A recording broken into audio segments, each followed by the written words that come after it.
Hello everyone and welcome to WhatCulture Gaming. I'm Josh, joined as ever by Ewan Patterson, because in their pursuit to take over the entire world, Disney are getting back in the video game business, which on the one hand could be a good thing, but in the process that has meant the death of two different Aliens game tie-in things, which does kind of suck because ever since Alien Isolation came out and made me believe in the franchise once again in video game form, I have been craving another installment, and now to find out that not just one, Ewan, two different games have been killed. I'm very upset, but can you tell me more about that? Yeah, it's kind of, there was one story that broke out obviously the other week. We talked about how there was Cliff Bleszinski who had a cancelled Alien game that kind of emerged, and you know, given the trajectory of his video game career over the past 5 years, you know, maybe not a huge loss, but there was another title that was in development by a man called Frederick Schreiber who worked with Slipgate Irons and 3D Realms, and they actually had an Aliens co-op game in the works for quite some time, but then the Disney-Fox merger came in and just was like, get out of there. And so their co-op Aliens game, which was actually going to be called Aliens Hadley's Hope, ended up getting in the bin, which is a massive shame because it actually sounds almost like a Left 4 Dead style title where you have your mix of Marines and colonists fighting together, this is the synopsis, for their lives against a protective alien queen who's willing to do whatever it takes to safeguard her eggs. Now, no, that is not a description of Josh Brown on a Thursday morning. That is actually the alien queen in this title. This goes on to say here that levels will be packed with mission-critical goals and also side goals that can reveal extra loot, additional story nuggets, and alien lore Easter eggs, which sounds safe. You know, you can just literally, the loot boxes being the alien egg, and they literally jump on the camera and impart their gift onto you. That's perhaps a more apt metaphor for what loot boxes are, I think. It's really interesting that shiny thing. In that description, which they have, you know, obviously fluffed up, they've essentially described a game that has main missions, side missions, a story, and a boss. Which I love. Mission critical goals and also side goals that can. I am describing a video game. Yes, that's what I'm doing. Certainly a video game. No, it sounds like it's very much was going to be a live service, a multiplayer game, which on paper, like you said, sounds very safe, but that could have been interesting. Left 4 Dead crossed with Aliens is a combination I didn't know I needed in my life, and for my money, even the worst Aliens games over the past few years, even Aliens Colonial Marines, had a multiplayer suite that was actually all right. It was okay. It kind of saved it because the pure idea of you know, as a Marine or as an alien fending off against these creatures, these versatile hunters, is just inherently a good concept and can work with even crap developers at the helm. I'm not saying these studios are crap developers, of course, but saying that historically there have been crap developers working on these Aliens franchises, and yeah, I'm just digging myself a hole, and produced okay multiplayer offerings. Yeah, I totally agree. I mean, Aliens, as we all know, one of the biggest movie franchises of all time that also has quite a nice enough history, I think, with the video game medium. I mean, you know, Aliens vs Predator, I think I really enjoyed that series of titles, even the most recent one from 2010. I actually really enjoyed that, and I feel as though that's a franchise that kind of just, you know, it sells itself. You could make so many great games based on that kind of premise. Everyone wants to play as a Predator, everyone wants to play as a Marine, everyone wants to play as an alien. Just throw them all together in the one game and you're gonna have a great time. But yeah, it's kind of interesting that, you know, as soon, and not really surprising given, you know, how far or how little these games were into development. I mean, when Disney bought Lucasfilm and then killed off LucasArts with one disgusting full blow, Star Wars 1313 was already quite far into development at that point, and they were willing to can that, which makes the status of the upcoming Predator game even more curious because, you know, obviously that game's coming out in the next few months, I believe. I'm actually maybe kind of even looking, 2 months. I'm looking forward to that. I'm actually kind of looking forward to that game. And that has actually managed to survive and weather the storm somehow, which is quite pleasant. Well, that's the interesting thing, because obviously Fox had so many different properties. You can imagine that there weren't just Aliens games in development. They were no doubt talking to, you know, companies about other properties and other brands that they could be working on. So I wonder over the next few months whether or not we're going to get more fallout of this deal and more information on games that had been cancelled. The Cliffy B Aliens game from Bosky Studios, which now I don't think even exists anymore. It's dead, Jim. It's dead, Jim. Was actually about Newt, yes. a grown-up Newt, and Alien was going to be, and I quote, the Cortana of the experience. So there's the Sigourney Weaver. Yeah.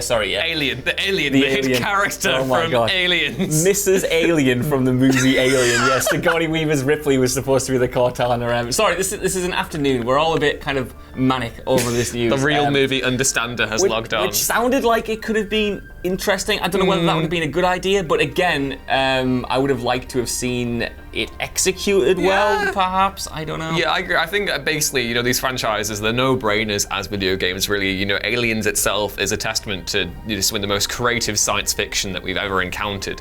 And to me, that when that premise doesn't get used well in video games, it really frustrates me because it's just like, it's so easy. It's so easy just to do this well. Why can't you do it well? Why have you got the Michigan J. Frog alien just dancing around on the screen in some glitchy mess of a video game, Aliens Colonial Marines? But anyway, this actually links in with another story from last week where Disney basically said, come, children, feast upon my teat and have all my video games and suckle until you can make us loads of money.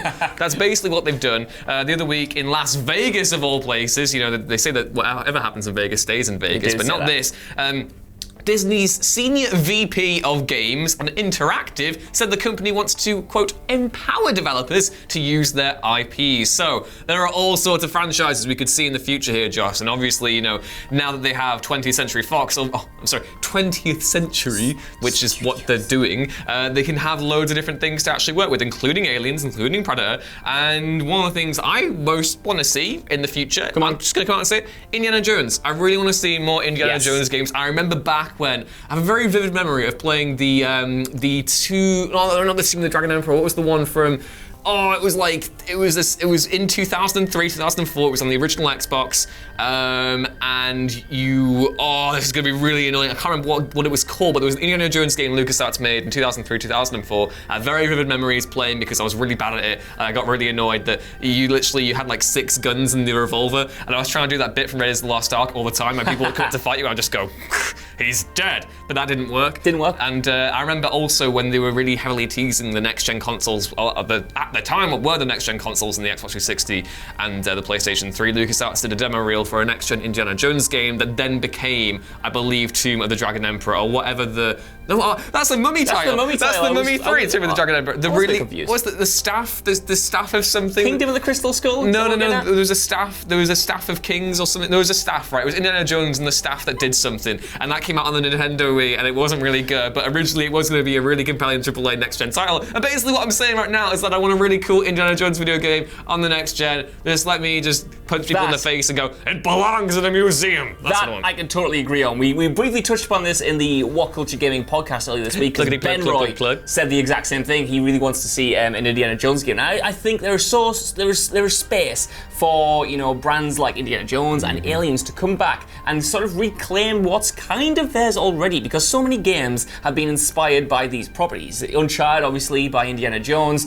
and pretty much every first-person shooter in existence by Aliens. So I kind of want to see these brands come back, done very well, given to great studios, and sort of take back the games they've influenced and be like, look, you've been ripping off our IP for a while, and you've been doing it very well. Don't get me wrong, all of these games I've mentioned are all very good, but at the same time, you kind of just want to see that gameplay template that has been, supported over the past few years, pasted onto the brand that inspired it in the first place. At least I do. I completely agree as well. I think for the most part, Disney may have mishandled how they're basically introducing their games into IP. Obviously, Disney had their own video game studio that they shut down a few years ago, and EA is with the Star Wars license has had its massive, downs and its occasional ups, and then we haven't really seen anything else. But we obviously Spider-Man PS4 is a big thing that's going on with Sony at the moment. We had the Avengers game coming out later this year. Yep. So clearly there are steps being made in the right direction, and what Disney's message here is basically saying, we want you to take these IPs, which are obviously very good,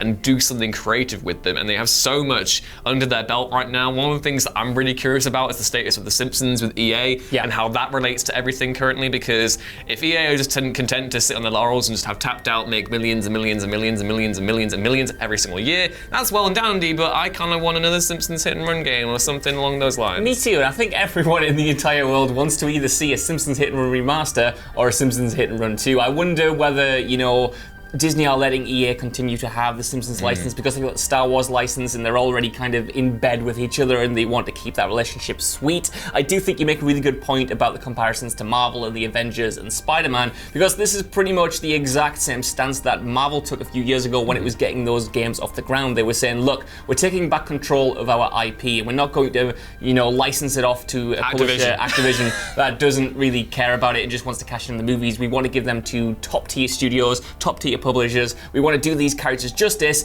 and it's taken Disney a little while to get to the same point because they have been notoriously crap with creating their own games and, licensing them out in the past. But it feels, and I hope, that they're at the exact same point that Marvel are, and we will get some great games out of them. We will see a lot of interesting talent come on board and bring brands like Die Hard or the Grapes of Wrath. The Grapes of Wrath to light. I would the be Oxbow incident. down for it. Whatever that is, I want to see it, but I want to know what you guys think It's down a great film, in watch it. the comments below. Do you know what Ewan just said there? Because I don't. I really don't. And what do you think about the future of the Aliens franchise and Disney continuing to take over the world? Even if you don't, look to give us a like, share, subscribe, and head over to WhatCulture.com for more tasty content like this. Even if you don't, I've been Josh. You can follow me on Twitter at JoshBroom with 2 O's. This has been Ewan. You can follow him on Twitter at Ewan Ruins Things. We will see you soon.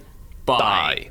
Picture this. Come on. Spaceballs, the video game. I'm out of here. Hello, my baby. Hello, my honey. Hello, my ragtime gal.